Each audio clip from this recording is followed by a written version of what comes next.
Gen Z is lonely. Hello everyone, this is Nicholas Pythagoras, and on this YouTube channel we ask the question, how does the truth manifest itself in the real world? Or how do human values manifest themselves in the real world? And this has been a topic that has been on my mind for such a long time. And as someone who is 25 years old, I'm Gen Z, and as someone who hails from a Western country such as America, I have a lot of firsthand experience, albeit not very good experience. And this topic has been on my mind for quite a long time.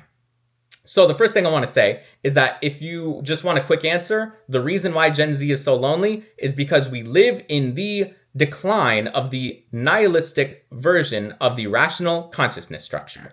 Now, let's unpack that because that's a lot, okay? So the world has technically five, but four phases that we have seen manifested. If you want more details about this, you can look up Gene Gebser, his idea of consciousness structures, and his book, The Ever-Present Origin. But there are four consciousness structures. There's the magical consciousness structure. There is the mythical consciousness structure. We are currently in the rational consciousness structure, and we are seeing sort of the formation of the integral consciousness structure.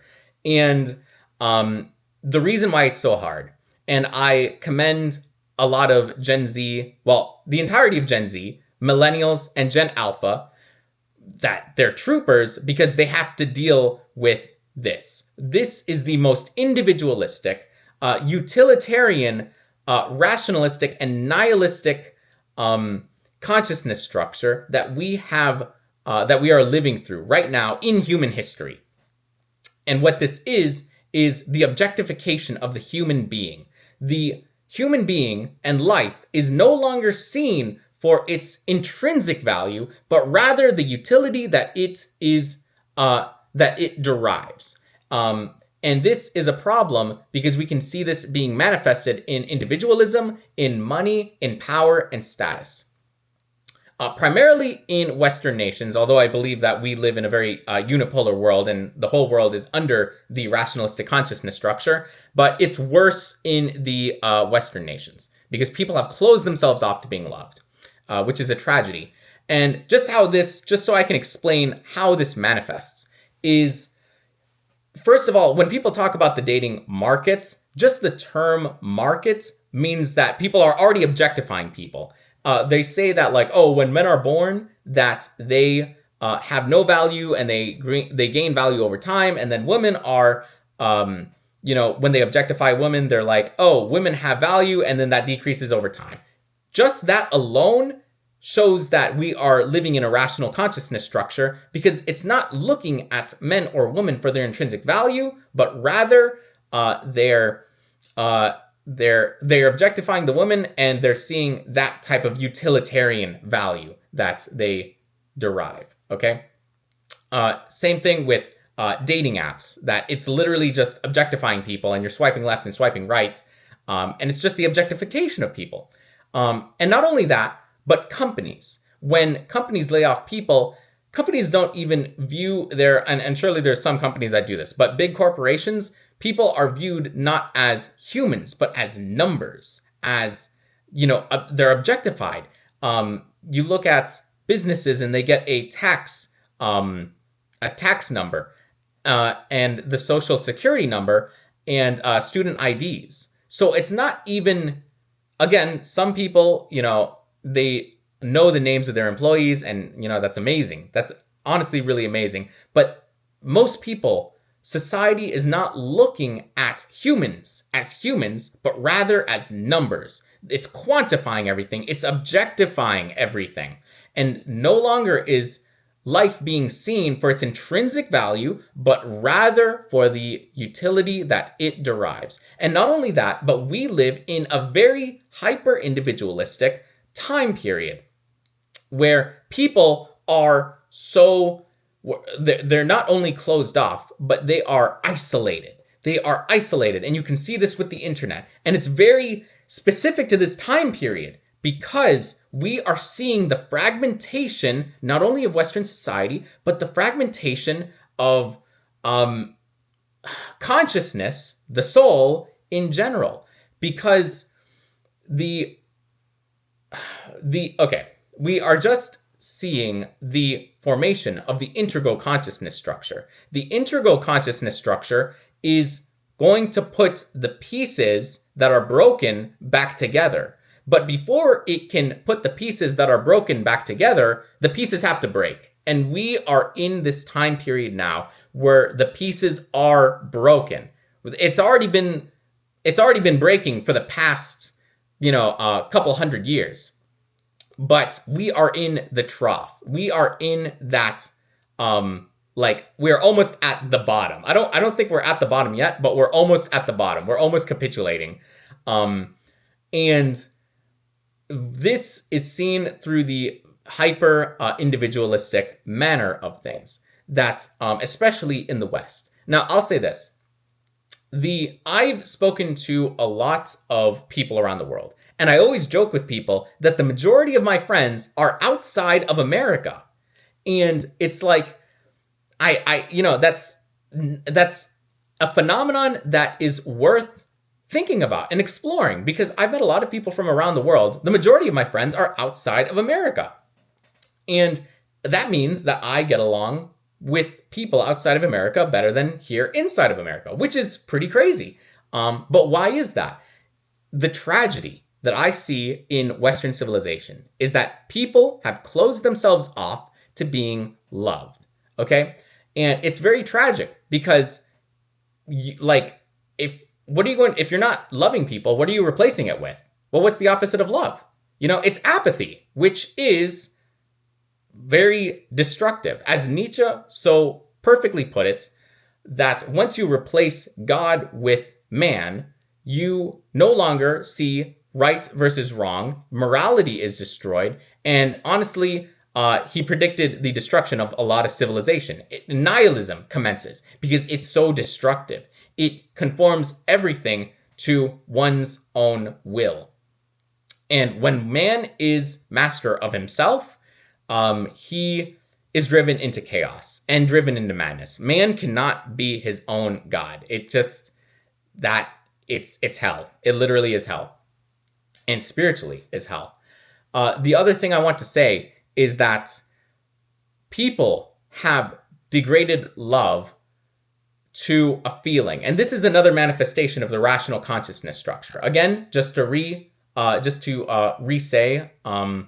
the definition of the rational consciousness structure. Well, it's not really the definition, but it's more of a phenomenon. But it doesn't see the intrinsic value of life. It rather sees life for the utility that it can produce. And usually that utility is very hedonistic, and it conforms life to its own will. Again, as Nietzsche perfectly put it, it is the will to power. And it's not just a Western thing, but it's everybody, the whole world. I believe we live in a unipolar world, and it's conducive to this rationalistic consciousness structure. But I do believe it's worse in the West because they have closed themselves off to being loved.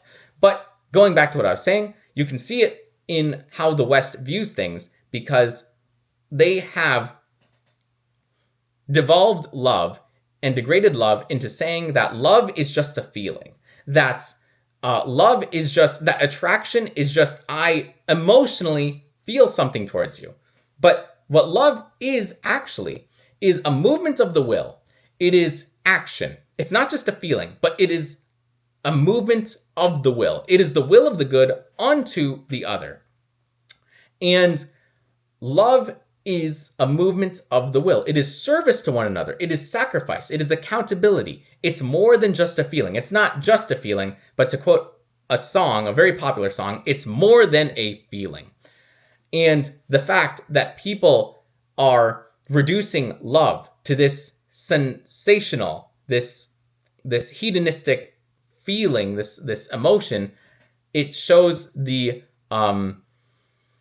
hedonistic tendency of Western civilization. Also, you can see this with TikTok and brain rot. It's and I would even argue the memification, if that's a word, the conduciveness of things to become memes in order so that it satisfies a bodily pleasure. That it no longer is focused on the spiritual good or the intellectual good, but the bodily good. Because I believe that humans are divided into three things. It's the body, it's the intellect, and it is the soul. And Western civilization not only views, as a result of the rationalistic consciousness structure, not only views life for its utility, but rather, but not only the utility, but that utility is being conducive or conduced to fulfilling the bodily pleasures. As you can see in TikTok, as you can see in brain rot, as you can see in memes, and as you can see in their definition of love, that it's no longer a movement of the will, but rather a feeling and just an emotion. It's like, for example, why do you find him attractive? Oh, I don't know. It's just a feeling. I don't know. It's just a feeling. He just makes me feel good. And not only that, but when people say that, not only that, but when people look at others and say like, oh, what's your weight? What's your height? How much money do you make? You know, your status, like what's your position? That is all utilitarian. That is all as a result of the rationalistic consciousness structure, because you're refusing to see people for their intrinsic value, and you're just viewing people as, what can I get from them? And again, you can see this in America, because usually, not always, but usually when people reach out to someone, it's always because they need something. Most of the time.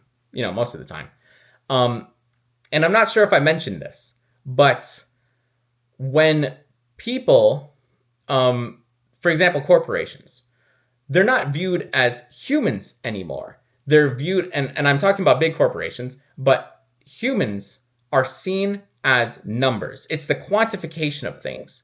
It is the, people are being quantified. They're not seen for their name. They're given an ID number, an employee ID number, and the businesses are given a tax ID and then a social security number for some people. Well, for everybody. And then a student ID. So the world is being quantified, and it's no longer being seen as human, but rather being seen as a machine. And that is the ultimate end goal of, or I guess the ultimate fulfillment of the rationalistic consciousness structure. One of the ultimate fulfillments, I would say, is that that life is seen as a machine that you can generate utility from. And it's not just, sometimes it's healthy. I will say this. Sometimes it's healthy because you should view machines as machines. They're impersonal. However, you shouldn't view people that way. People are people. People are human. You should view people as humans, not as machines. And we not only see this idea manifested in the culture as people are viewed as machines, but that the country, the United States, acts and works like a machine, strangely enough. And the definition, not the definition, but a feature of capitalism is that you're looking at it for its utility, okay? Directed by profits. So anyways, that was the video, guys. That is the majority of the thoughts that I had. I can't think of any more right now. But if you like the content that I have on this channel we talk about human consciousness, philosophy, existential philosophy, phenomenology, and again, diving into the spirit and diving into human consciousness and looking at things as an outer manifestation of truth and how that manifests in the world. If any of that sounds interesting to you, please consider subscribing. Leave your comment in the comment section down below, and I'll catch you guys in the next video. Please take care.